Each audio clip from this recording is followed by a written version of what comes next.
What's up, guys? Welcome back to the channel. Here we are with another reaction. In this, we have the Netherlands bike highways. I'm excited to dive into this and see more about these bike highways. I ain't never heard of a bike highway. Like, I understand the Netherlands got bike routes in every city, it seems, but like a highway for bike, that's very intriguing, but not surprising. Before we dive in, though, if you guys happen to enjoy, please don't forget to smash that subscribe button, give it a bit of thumbs up, and let's get right to it. This is the Snailbinder cycling bridge in Nijmegen. It's one of the busiest in the Netherlands and the first part of the bicycle highway that can get you to the neighboring city of Arnhem without ever stopping, which is where I will be going on day 6 of my bike trip across the Netherlands. That's so awesome.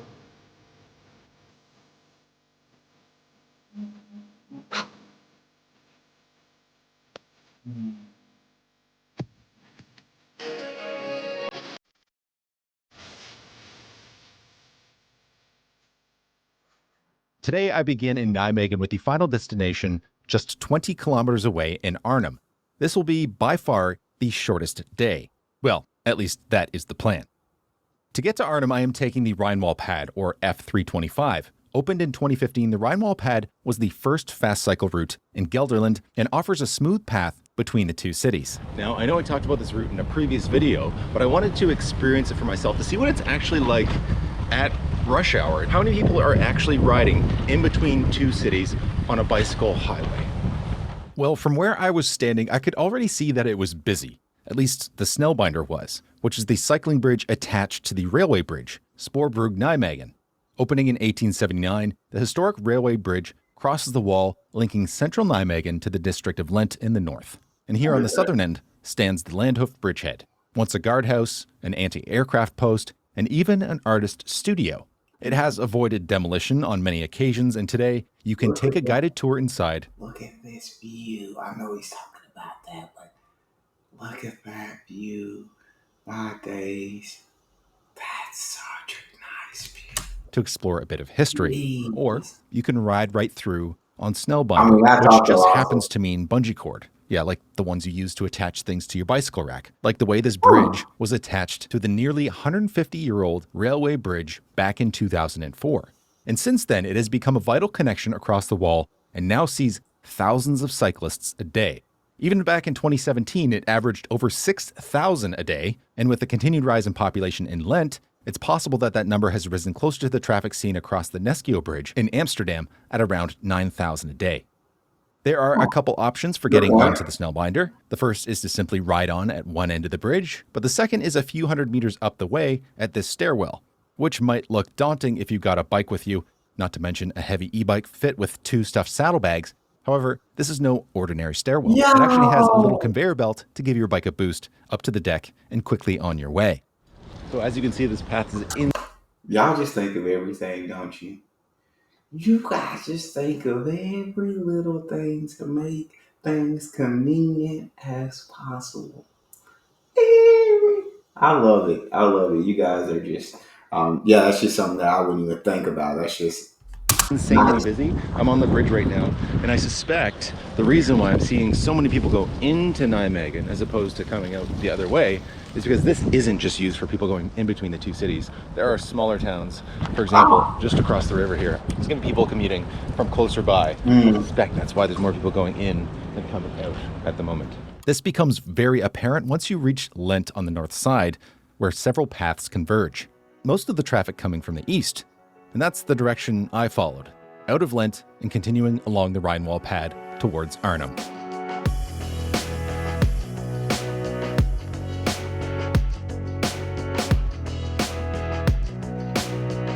So at this point, I'm just a few kilometers in. Maybe I've seen 5, 6 people now along this path. Again, I'm only a few kilometers in, but so far, not super used out here. Now, I've heard about this tunnel. There's lights on the walls of this tunnel here. And apparently you can get an app that you can decide on what the colors are. Oh, really? It's something like it tracks how often you come through this tunnel and kind of gamifies the route in a sense. You'll often find underpasses like this on many fast cycle routes, which are vital to the flow. And through the entire length of the Rijnwaalpad, you will likely never have to stop once. I believe the only crossing where you have to yield is here near Bemmel. But still, the crossing is raised, narrowed, and doesn't see a lot of car traffic. So while it may be a minor impedance, at least it's safe. Now the reason they name it the F35 is very simple. These fast cycle routes is they just put them near the highway. That right there is the A35. Keeps it simple. It's like, oh, you want to take the F35? You're like, well, I already know where the car route goes, so sure, yeah, let's go. That's just so freaking lit. Like, the Netherlands is just, does any other country do this? Like, does any other country have bicycle as a major form of transportation? And they built a whole network for bikes to be able to travel around without interference from cars or with minimal interference, or where bikes take priority. Does any other country have this kind of infrastructure? While we're talking about the highway, we might as well look at the competition. On a bike, center to center should be somewhere around an hour, compared to the car trip that will take you between 20 to 60 minutes, and the train as little as 12 minutes between central stations. Biking may not seem that appealing until you consider it is door to door. Arguably, it does that better than the car, and takes a consistent amount of time, which you can shave off with a little boost using a Speed-pedelec, which is like an e-bike on steroids. They can hit speeds of up to 45 kilometers per hour, which means they're legally treated more like mopeds. You need a license, insurance, a special helmet, and a yellow license plate. You're also not allowed on regular bike paths unless they're marked for mopeds, but they are allowed here, as pointed out by these signs. Now, they are required to go no more than 40 kilometers per hour on these paths outside of urban areas and a max of 30 within them. So, riding a Speed-pedelec could theoretically cut down the trip to a consistent 35-ish minutes. That's not bad. So I'm just entering Arnhem South, and from where I came from in Nijmegen to here, super easy, like easy breezy, beautiful cover girl. It's not I haven't heard that in so long. Easy, breezy, beautiful. That commercial, that ad. Interesting, but it's also not terrible. Brings back memories. But I didn't see a lot of people. Not a lot of people riding down this path. That may have had to do with the weather, the fact that it was already after 10 a.m., or this detour I had to find my way around. I'd like to hear from locals, so let me know about your experience with these fast cycle routes around the country. But after navigating the detour, I made it to the heart of Arnhem.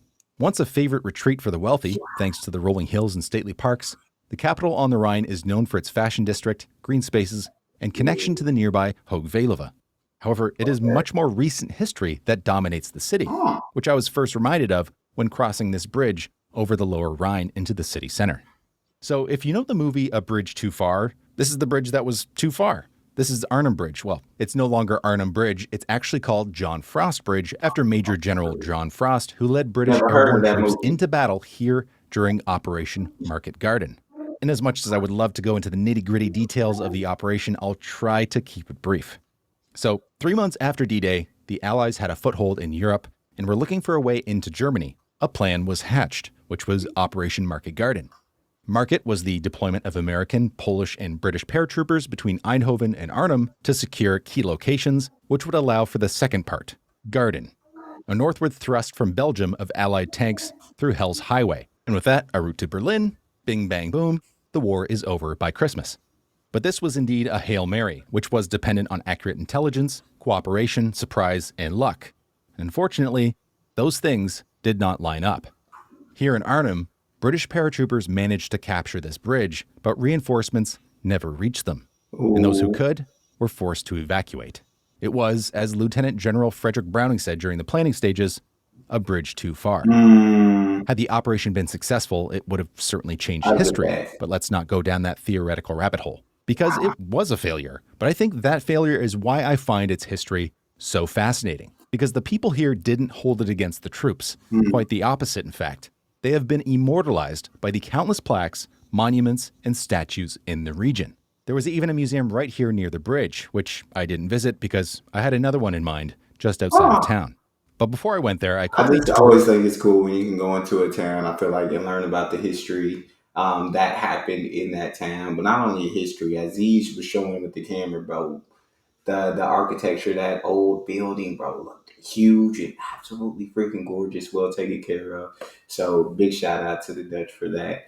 But this city it looks full of history, but also looks like really freaking cool. The quaint and quiet walkable city center. And this is for the people in the back. You got Having modern mixed walkable with streets doesn't mean cars or delivery trucks older can't exist. designs. So I just stopped off at a cafe in Arnhem. It was called Jimbo. Their panini was delightful. And I'm just heading east to Oosterbeek, I think it's called. And again, I'm going to use that Fietsnoop node system. So I just had to remember 4 numbers, which is 94, 93, 26, 34, which is not too much for me. I can do that. So I can do that. here we go.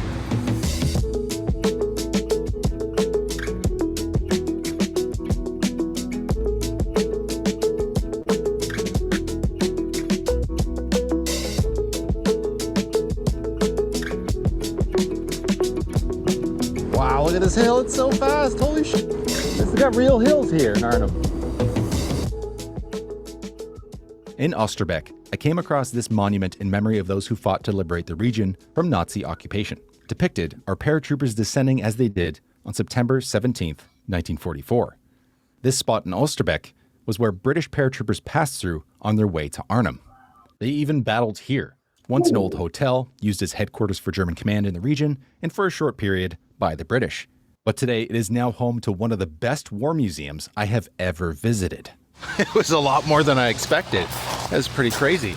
I just, expected a typical war museum with weapons and army uniforms and letters and stories, and it has all of that, which was very, very well done. But I was very surprised by 2 things. The first one was down in the basement, there was a temporary exhibit in their identification unit, where essentially to this day they've been working on it for decades since the war ended, to locate missing persons from the war. And some of it's pretty gruesome, but that's just the nature of it.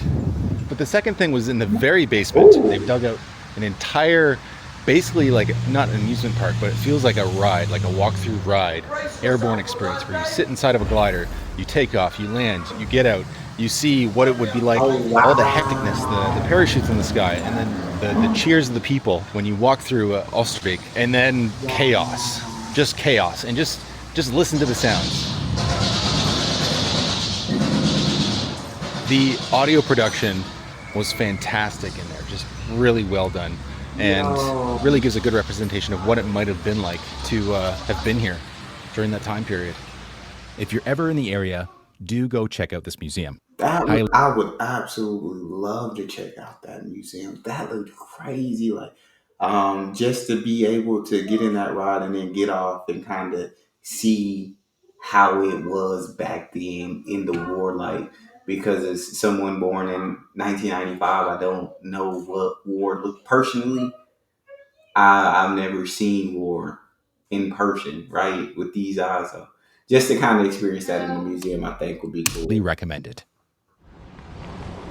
So my next stop is going to be a national park. I can't pronounce the name.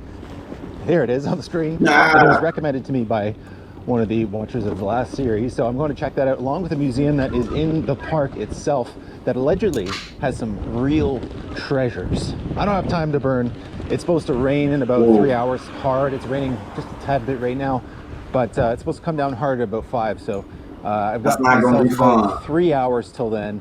So I'm racing there as quick as possible. So far, this place is stunning. I mean, like, stunning. So lovely. And the crazy part is, I haven't even entered the park yet. After a very lovely journey, I made it to the gates of the Hoge Veluwe. It is the Netherlands' largest national park, with 55 square kilometers of forests, heathlands, and sand dunes right in the heart of the country. Admission costs just under €14, a little extra for car parking, or even more if you want to drive it. However, you can of course walk in for free, bring your own bicycle, or take advantage of the provided white bicycles that can be found just beyond the gates.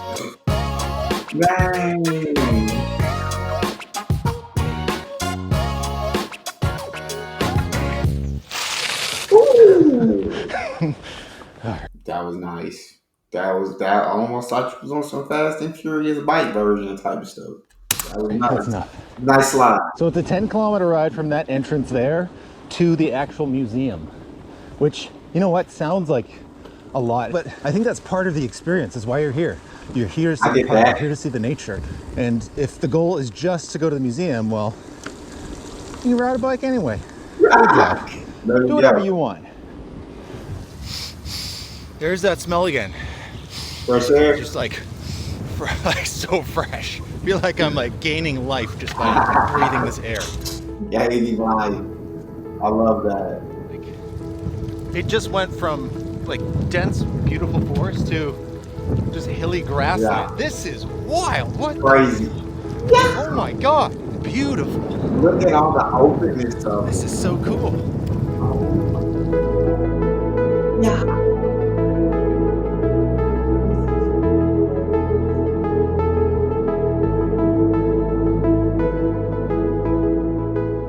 Feeling real good. I don't know what it is. This place just surprised me so much. The beauty of this place is absolutely breathtaking.